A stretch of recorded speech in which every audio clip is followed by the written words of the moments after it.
Good morning, everyone. Just out here in the shop this morning, early. Got a fire going on this very cold morning, which I'm fine with that. I like the cold better than I like the hot. Here in South Louisiana anyway, having my coffee and enjoying it for a bit. But I got something I wanted to show you, talk about. I may do this from time to time. I just finished a video working on the old knife I had, but I've got something I want to show you. Many of you may know what this is. This is a Fairburn Sykes OSS British Commando knife. It is the real deal. It's not a reproduction. I've had it close to 30 years. I've got some backdraft coming in with all this wind. But I've never done anything to it other than just put some oil on it. I didn't try to rub the rust off of it that was there when I got it. It stopped it, because I've kept it oiled ever since. Has the double V's with the English stamp in the guard. You may be able to see them there. They're in there, but pretty cool little piece. And I've got a couple other cool knives. I used to collect some military stuff, but I bought this from a fella for $10. There's several different versions, but there's not a lot of them. There's not a lot of them out there. It's still got a little edge. The edge is in pretty good shape. Of course, the sheath that came with it was not the sheath that's supposed to be with it. It was a bayonet sheath, but somebody just stuck it in there. But pretty cool. Thought you might like that. No telling where it's been, what kind of history it has seen, who knows. But check out some history on the OSS and the story about this dagger. It's pretty cool history. Today I'm gonna be working in the shop on various projects. Nothing in particular. I'm working on several things at one time, still working on folders and frame locks and some other stuff, but just bring you along kind of a vlog style video, just another day in the shop, the coal shop. Enjoy your coffee.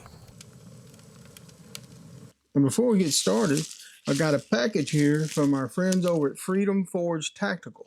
I'll put a link in the description, but they sell all kinds of handle material and really cool micarta and stuff like that, just pins, you name it. But we can take a look at some of the stuff here. Got some stickers and just some really cool micarta that I'll be using in some of these folder projects. This is like a brown canvas micarta, a bluish jade looking stuff, really cool. Some green G10 stuff here that's really beautiful. Some colored pen material, very nice. Canvas micarta, kind of a tan brown looking stuff. Some burgundy, I like burgundy. And some black canvas, stuff that I use a lot of, especially on these folders. But you really need to check them out. Freedom Forge Tactical, I'll leave a link in the description. Like I said, all kinds of handle material and some tools. They're an up-and-coming company based right here in the States. Please give them some support. Really great guys. All right, the first thing I'm going to do this morning is start cutting out some titanium for some frame locks and finish up a couple liner locks. All right, I've got my titanium marked out here. I like to use around 165 thickness, 0.165. This is 0.160. Works just fine, but you just won't need enough room if you're using bearings, inset, and your pivot heads. I like to have 50 or 60 thousandths of metal in there for the pivot to rest in, but I like to use 160, 165. Now, I've mentioned this before, but when you're cutting titanium, you need to run slow. If you run fast, you're going to gum up your blade. I use an 18 tooth thereabout bimetal blade. Run slow, and I don't have any problems now. You'll wear out a blade cutting titanium, so I've got another one standing by, because I've been cutting a good bit with this one. Go ahead and get these cut out and get to drilling some holes.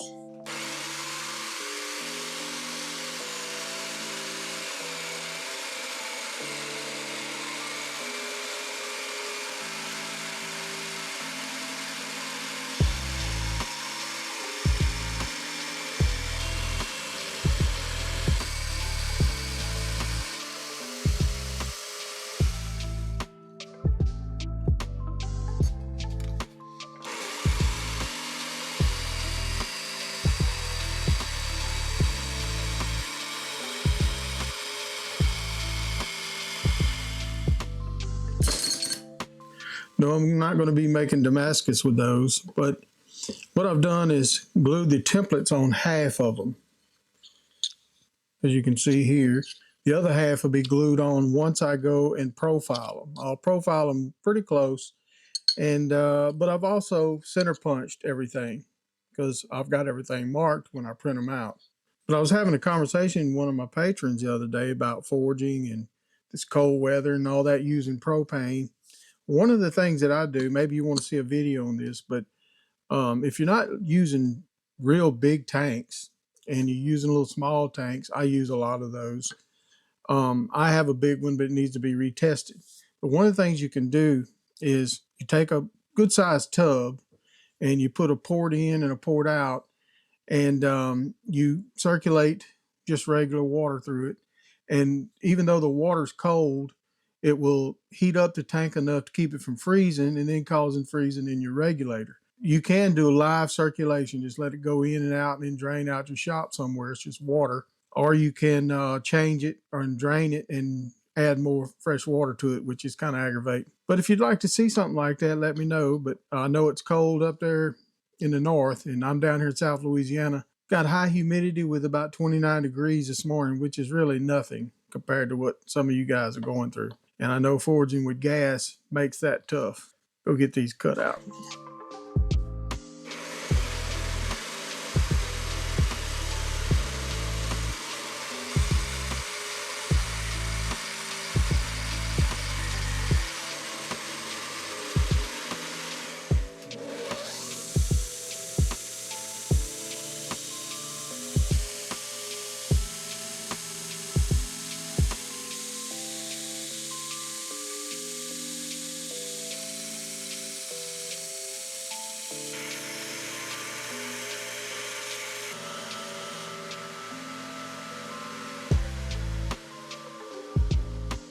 Now I just got to glue these bad boys on here and drill some holes.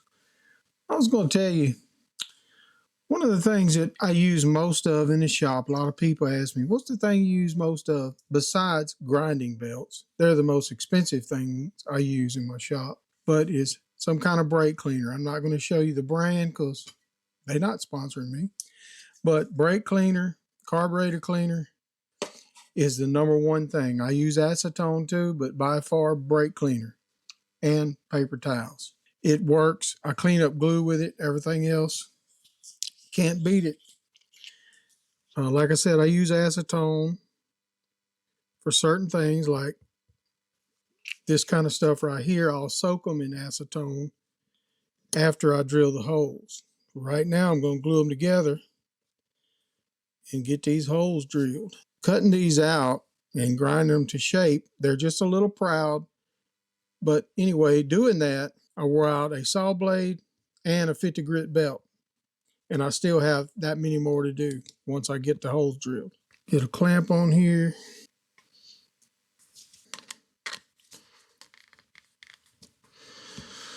All right, get all these done. I have to make a sheath for this knife that I rehandled, and you can see that in the last video I posted. And, you know, I hate making templates, so I figured, you know, this old knife, it's possible I have a template for it. And I have an old box, got to digging through it. Sure enough, I found it. It's old and kind of thin, but I'll make them a little thicker now. But it is the template. But I found something else in there.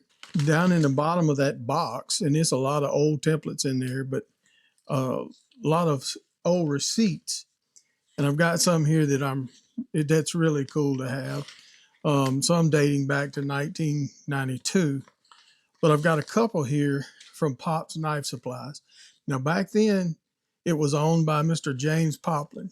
He was pretty popular back then for, you know, showing techniques for finishing knives and things like that. Very, you know, good guy. I can tell you a story about him. Here's one here from 95. I spent $50 and got a whole page of supplies. Back then, you could get a set of premium stag scales, you know, that were 5 inches long, 1.5 inches wide for about $15. Try that now. They're $80 if you can find them or more for premium scales. tapers and rolls, good ones, outrageous. But it's the sign of the times, and you know, everything goes up, steel, you name it. But pretty cool. Got a couple there from Mr. James Poplin, and he signed them. And of course, he's no longer with us now. Some new guys bought it, but it used to be one of the best places to buy stuff. To this day, I still order from them. Mr. Poplin would send me a box, a big box full of stag scales. I don't know how many hundreds of dollars worth of stag, especially today. Send it to me, tell me to pick out what I want, send the box back with the money for the scales that I picked out of there. You'll never see that today. Just an awesome guy to deal with. So I would pick through all the stag. I'd get me about 10 sets, send in the money back in the box, put a check in there, whatever. We didn't have, you know, internet like we have today where you can just purchase things zippity-doo, but pretty cool stuff. Mr. Poplin was a great guy. The last time I saw him personally was at the 96 Blade Show, I think, in Atlanta, but cool guy. But while I'm waiting on them frames to dry, I'm going to cut out some leather for that knife. And I may also cut out a sheath for that Fairburn Sykes knife. Who knows?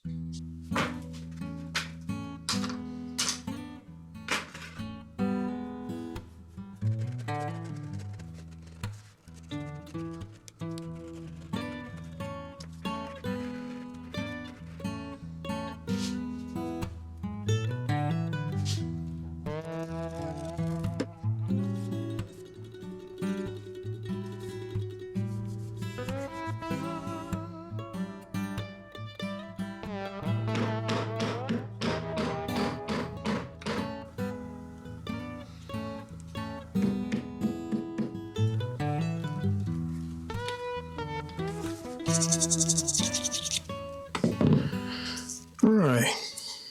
Well, I got this as far as I can go with it. Got the welt ready. Once this dries, I will sew the belt loop on, and then we will put the welt in and get that sheath sewed up. I like to do a double welt at the top where the bolsters go in. If I'm using a guard, I may even go a triple welt. That way I don't put a whole lot of stress there. I'll be wet molding this sheath. Just makes a nicer fit. I taper the welt down. So basically there's another piece glued on here, and then I taper it. You can see that. And then I come in here and burnish the inside because you can see it when you look down the sheath. Just a little extra touch. Now I'm going to go ahead, get back on the folders. Super glue ought to be dried. Start drilling holes.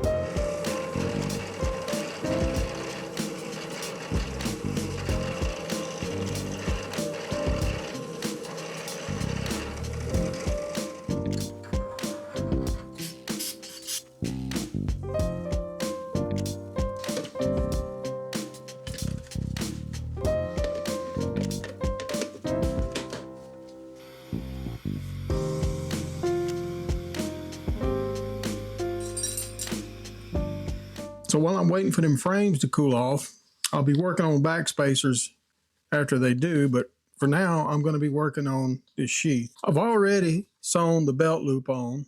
Of course, you saw me do some of the tooling, and what I'm doing here is a mock-up. I like to make sure everything's good, my welt is right before I glue it and sew it.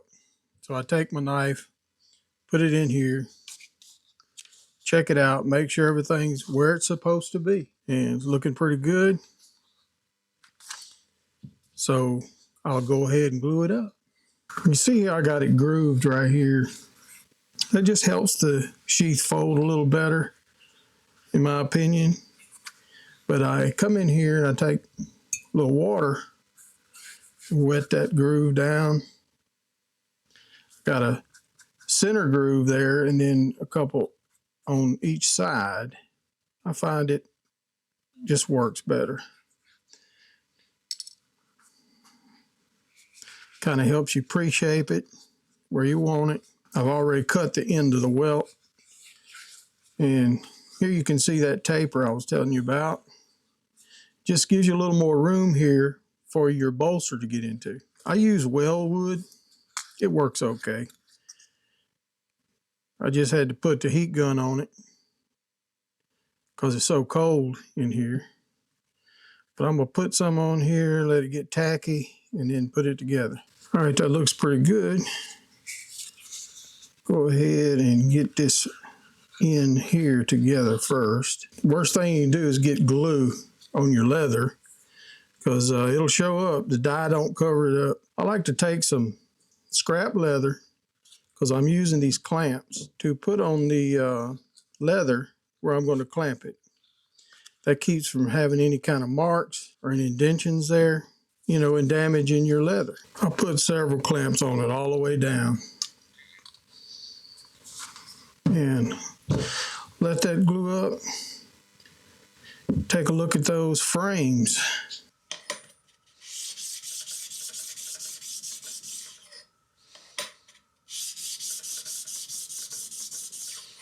All right, got them all laid out here. Each one of them now gets a number.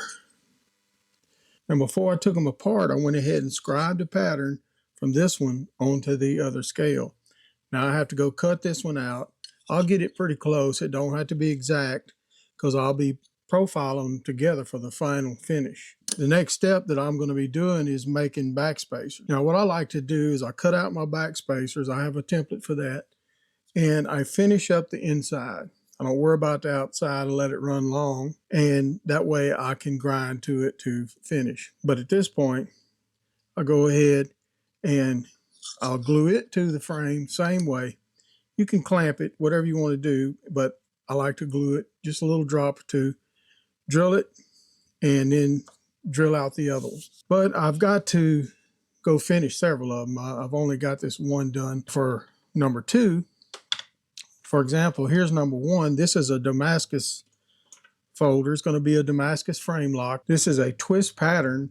And if you remember a couple videos back, I made a drop point out of the same bar. Well, this is the other one. And this is the backspacer. So I've got to finish out the inside, trim it up a little bit. It'll still be wild, but get that done and get the rest of them done. So quite a bit of work. I won't go through all that cutting and profiling, or you see me do that 100 times. And if you haven't seen and want to see detailed build on these frame locks and liner locks, I'll leave a link in the description to my playlist. I have some very detailed builds, a whole series. I'll get that done, and then I'll jump back on that sheath because I need to get it out. I need to finish it up as soon as I can. Get it wet molded and dyed and cleaned up and ready to go. I want to give it back to the owner. So we get that done. We'll pick back up on the sheath. Get these clamps off of here. Looks pretty good. I like to come in here and trim off the excess on the welt. I've said this before, I'm not a traditional leather crafter. I'm not a leather crafter, but I do make the sheaths for the knives I make. First thing I'm going to do is go to the grinder and take this all off, even it up, and get it ready to sew.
hope you can hear me. I'm having audio trouble for whatever reason. I've shot this 4 times and I've had audio trouble throughout the making of this video. I don't know if it's my mics or what it is, but got to come up with another plan. So right now it's just camera audio. But we finished the sheath. Come out pretty good. It's all wet, molded, and dry, and everything's coated. I think he'll like this. Fits pretty good in the knife. And it should be the original pattern. I sure hope so.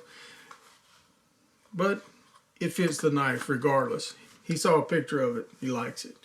Also got the back spacers all cleaned up on the insides. And I got the other side of the frames done, or at least cut close. I'll leave them proud so I can trim to them. Like I had a bad mistake on this one.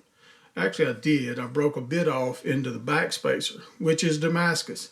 I didn't have another piece of this, so I was, very afraid there because I didn't want to damage the hole trying to get the broke bit out of there. And because this is the thread size, and if you damage it, then you mess up your, you won't have a good thread there. But I was able to use some punches and things like that to get it out of there. And we saved it. And now I can finish this one out. Everything fits up good. So I can drill the rest of them. Thank goodness I got extra bits. I use carbide bits, and just, every now and then you break one. Try to be careful. But it happens. Anyway, I hope you enjoyed a day in the shop. It's what I do every day. Not necessarily a project for YouTube, but just see what I do every day, and kind of like a vlog. And if you like this kind of content, let me know down in the comments. But I want to thank my patrons, and I want to thank you for watching. We'll see you on the next one.